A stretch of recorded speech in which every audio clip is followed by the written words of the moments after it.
What's up, everybody? Today's video is why Florian Wirtz to Liverpool is worth every penny. My name is Greg, an American living abroad in Spain, learning the beautiful game of football one reaction at a time with your help. And today's video is brought to you by the Adam Clary Football channel. I'm really excited to get into this because I know this dude has a lot of energy. I've seen a couple of his videos. I'm going to include a link in the description so you can go and show him some love. I'm sure he would appreciate that. Before we get going here, go ahead and subscribe to the channel, like the video so you can be a part of my football brain trust as I continue to learn all that I can about this beautiful game of football. All right, let's go. Right, hello everybody, just zero foreplay in this video. Okay, number of assists across Europe in the... That is an interesting start. Okay, let's just say that. Zero foreplay in this video. Okay, right, hello everybody, just zero... And why do I keep playing it like I'm in the 5th grade? It's crazy, okay. Foreplay in this video. Okay, right, hello everybody, just zero foreplay in this video. Okay, number of assists across Europe in the last 2 seasons. Number 1, you've got Mohamed Salah with 37. Number 2, you've got Florian Wirtz with 33. And because Wirtz has actually played less games across that time than Salah, his assists per game ratio is actually better. And as of right now, both of them play for Liverpool. Oh wow. Dear. Yeah, so just to... Wait, so... Okay. Yeah, so just to set my stall out very early here. Hello, Adam Cleary, the Adam Cleary Football Channel. Welcome. This is a simply monumental transfer. It is the best club in the country going out and getting the best young player in Europe who is realistically available this summer. It is basically Wayne Rooney going to Manchester United, or for the hipsters amongst you, Mario Götze going to Bayern Munich. The kid is only 22 years old, but has already demonstrated an ability to run entire games of football from back to front. He makes things happen in every single area of the pitch, and he is already undeniably elite in terms of both chance creation and finishing. Like, I'm going to try and not get too carried away in this video, but also I will be getting carried away. He's a phenomenal player. But what makes him so good? That's probably why you're here. Well, let's have a look at Bayer Leverkusen from last season. You will see he is featured as the left-sided number 10 in Alonso's extremely fun 3-4-2-1 thingy. You look at his total combined heat map from last season, you'll see that, yep, that's where he lives in this left-hand channel. It's where he does his work, but he also roams across the entire width of the pitch looking to get involved and is not shy about dropping a lot deeper to help with the build-up and do things in the midfield as well. And on top of all of that, he also gets himself into the box. But it is this starting position of like left inside number 10. Really the name for these things now, but anyway, this starting position is what allows him personally to thrive in this system. He can hug the touchline, he can take players on in wide areas, or he can attack from there directly into the box. He links up really nicely with Alex Grimaldo, who plays the left wing-back role for Leverkusen, and will quite often play him into the space that he's vacated after tying up his mark. It's just absolute classic sort of wide playmaker stuff. But the thing, and in this video there will be many of these things, that makes Wirtz such a special player is that his footwork, his ability technically with his feet is so good that he can do that exact same stuff that players look for space for in wide areas, right in the congested middle. He will take it with his back to goal, he will turn, he will beat players, he will find a through ball. That was nice. He will take it with his back to goal. That little quick little hesitation, right like in the he's going left. Middle. He will take it with his back to goal. He will turn. He will beat players. He will find a through ball. He's so nice to watch and just a throwback to classic number 10s that you so rarely see these days. Rui Costa, Pablo Aimar, Riquelme. Dare I say it? And yes, I do. But there is more than a bit of the Beardsleys about him. Like, just watch him in this bit here. The balance, the time he seems to create, the space he generates. He's one of the most consistently watchable players around at the minute. And he's already got the sort of statistical numbers that when you see players doing this stuff, you just sort of hope they're going to add later on. He's already got it. It's worth pointing out, actually, even at this early. Oh, man, I'm just like, I just can't wait for next season. So if you're watching this and you're not subscribed to the channel, you need to be subscribed to the channel because we're going to have some fun around here. I'm going to be doing live shows. It's just going to be crazy because now I kind of know, I don't know everybody, but I know some of these people now. So it's going to be great. I can't wait. Hope they're going to add later on. He's already got it. It's worth pointing out, actually, even at this early juncture, the thing that enables him to do most of the stuff he does is this natural two-footedness he's got. He's probably the most naturally gifted two-footed player I think I can ever remember seeing, and it makes him a nightmare to mark as a result because you simply cannot predict which way he's going to shift his weight, which foot he's going to want to play it with. That's true. That's a good point. Hold on. I was too busy admiring that and talking over what he was saying, but I think it's important what he said. So let's listen to it again. Natural two-footedness he's got. He's probably the most naturally gifted two-footed player I think I can ever remember seeing, and it makes him a nightmare to mark as a result because you simply cannot predict which way he's going to shift his weight, which foot he's going to want to play it with, and he just kills you. And you combine that with just how good his technique is, and his numbers are incredible. Like, over the last year in the top 5 leagues, he's taking people on 5 to 6 times a game, often more. But the first point of balance here, before I just fully take my trousers off for the rest of this video, you will note that while he is in the top 3 or 4% for the number of take-ons attempted, that drops down to only the top 20% for the take-ons completed. And that highlights the one. Wait, I want to understand that. Let me listen to that again. Take-ons. So I'm guessing that's like a 1v1 situation. This video, you will note that while he is in the top 3 or 4% for the number of take-ons attempted, that drops down to only the top 20% for the take-ons completed. And that highlights the one glaring weakness in his game currently, his strength. Despite being an alleged 5'10", and I say alleged because I believe football is talking about their height almost as little as I believe pro wrestlers, he has yet to really fill out his frame. Yeah, I can see that. I mean, he doesn't look. The one-way defenders do tend to stop. He looks like he could put on a couple more pounds. Let's say that. Currently is just by outmuscling him, but again, he is 22. I think that's probably okay at this stage of his career, and you will likely see him bulk up a bit more in the coming years, which, given what he's already doing, is another scary proposition. Anyway, though, back to this already frankly ridiculous graph, and it also contains quite possibly the maddest single thing about Florian Wirtz already. The number of touches he is averaging per game. Now, you remember the assist thing we opened the video with? Like, top 5 leagues in Europe, every single player, total number of assists. Let's do that again, right, but for touches. And you will notice his 78 touches, well, first off, it jumps up to slightly over 80 because that 78's from 1 year and this is the average over 2 years. So well done him, right? Average number of touches per game, top 5 leagues in Europe, every single player, he ranks 98th, which is admittedly, it's not very exciting, right? Like 98, okay, whatever. But just thinking about it now, defenders get a lot of just random touches, don't they? They'll work it around the back without really sort of doing anything. So if we're talking about impact here, we could probably discount all the goalies and the defenders, right? So we filtered them out, and that puts him 40th. And I mean, yeah, again, like that's still obviously really good because there's thousands upon thousands of players in Europe. But 40th isn't really getting the blood pumping, is it? But thing is, have you seen the 39 players who are ahead of him? That's what I was just trying to look at. I was like, I mean, I don't think I recognize those. Maybe Rodri, maybe? Thing is, have you seen the 39 players who are ahead of him?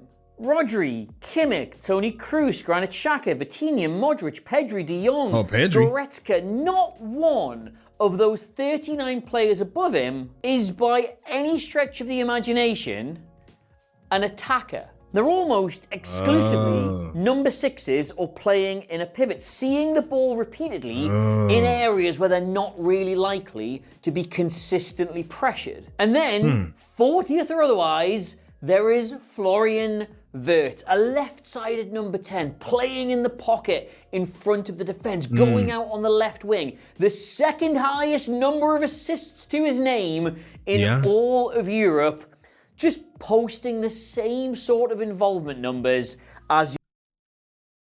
Hold up. So, okay. Is it right? GLS, I'm assuming that's goals. Salah had 59. Wow.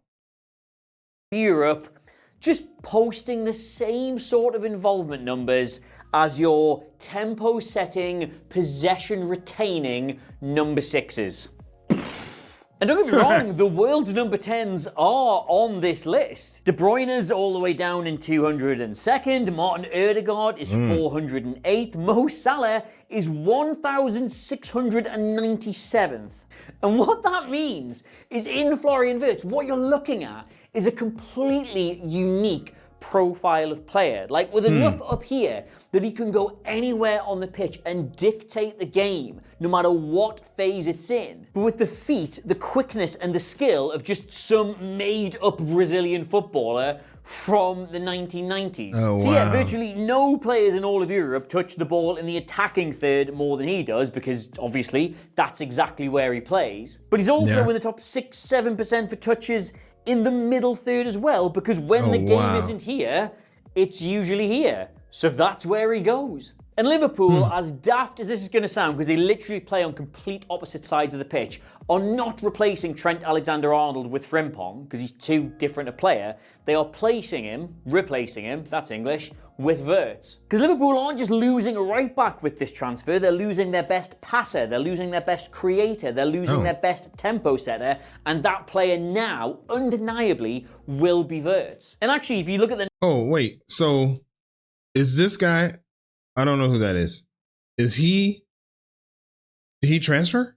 Is that what's happening? He's leaving Liverpool and Wirtz is taking his place? Is that right? Transfer, they're losing their best passer, they're losing their best creator, they're losing their best tempo setter, and that player now, undeniably, will be Wirtz. And actually, if you look at the numbers side by side from last season, key passes or chances created per 90, Wirtz is outperforming him. I know the bars are slightly confusing here because I'm... Oh, Alexander-Arnold. Is that who that was? Outperforming him.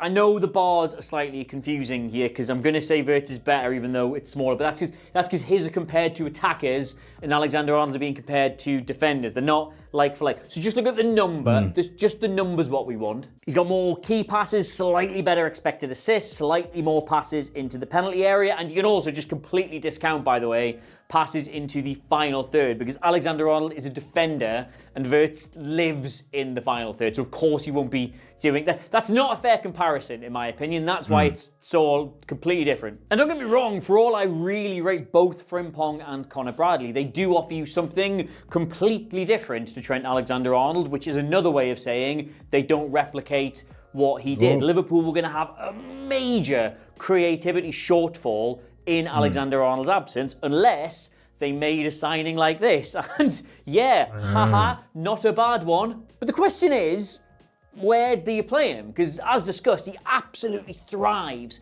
in this sort of inside left number 10 role. And if I may just wave my magic wand for a second, you will note that Liverpool do not have one. So presuming they're not going to switch to a back three purely to accommodate, in which, whisper this, I actually think maybe they should consider, because if you're looking to protect the legs and the minutes of the aging Salah and Van Dijk, then putting them in that kind of shape where much younger players could do their running for them, I think that would be quite good, but let's assume they're not doing that. In their current shape, this 4-3-3, which, yeah, let's be real, quite often feels like a 4-2-3-1, but I'll just move it back. I think that problem with his strength currently rules him out of playing in this sort of left-sided number 8 position. Plus, let's be real, you're not going to ditch Alexis McAllister. He's had an absolutely fantastic season and he's vital to how Liverpool's overall structure works. So he's not going to play there. So the obvious solution is to use him out on this left-hand side with the understanding that because McAllister...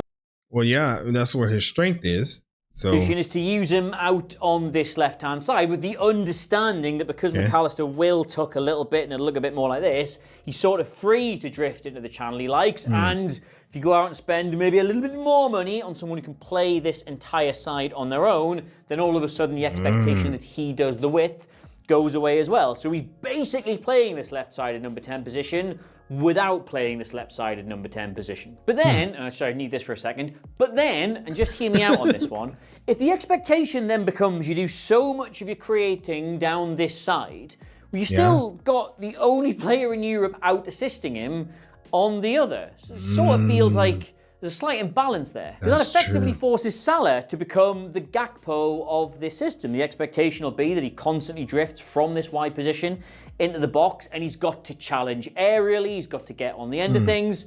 And again, he's a fantastic creator. But I think, if we may just reset for a second, I've already done it, never mind, that there is a secret third option. I think you can play Florian Wirtz up front for Liverpool with the expectation being that Gakpo and Salah both want to arrive into the box. Gakpo wants to do it without the ball, Salah wants to do it with the ball, and his job is to get out of there and feed them both. And Liverpool fans, you will not need reminding that you used to be amazing at this when you had Roberto Firmino up front, and now by adding, let's say, a Kirkez to a Frimpong or a Bradley, you've got two athletes who can do all the width for you down that side, while Wirtz comes out of that central position, gets involved in this area he loves to be in, and there's 4 options in front of him for how to make things happen. Now, maybe that's not necessarily the greatest use for him, because he'd have to drop a whole long way back to get involved in earlier phases of play, and maybe in some games that could be a bit of a waste for him, but I think in certain matches against certain opponents,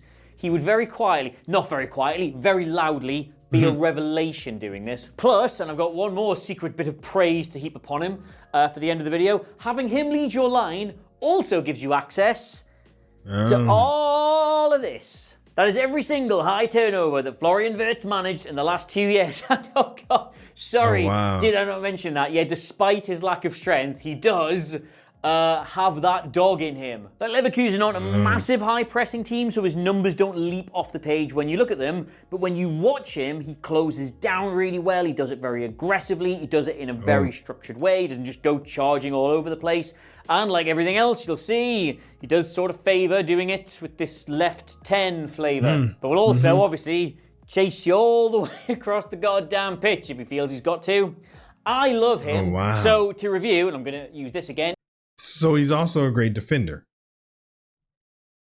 Sounds like he's not like the flashy player, but he's really good at a lot of things. Pitch if he feels he's got to.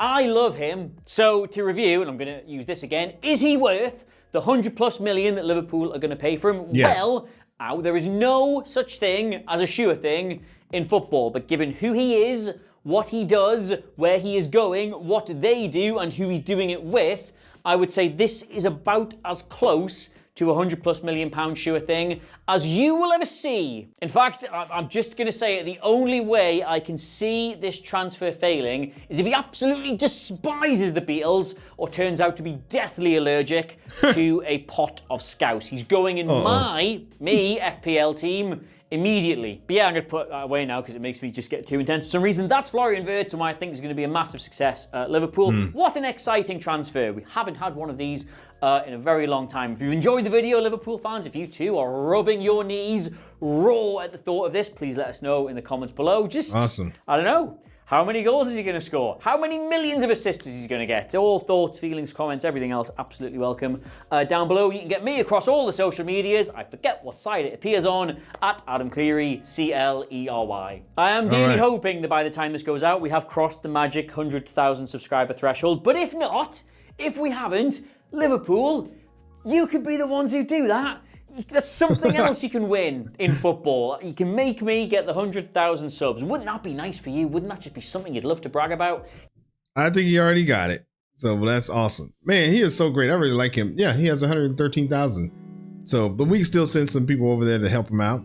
That was a great video. I'm looking forward to seeing Wirtz now in Liverpool, just to see how he does and how, you know, which one of his assumptions is going to be correct. So, before we get out of here, go ahead and subscribe to the channel, like the video. Thanks for stopping by. See you on the next video. Peace.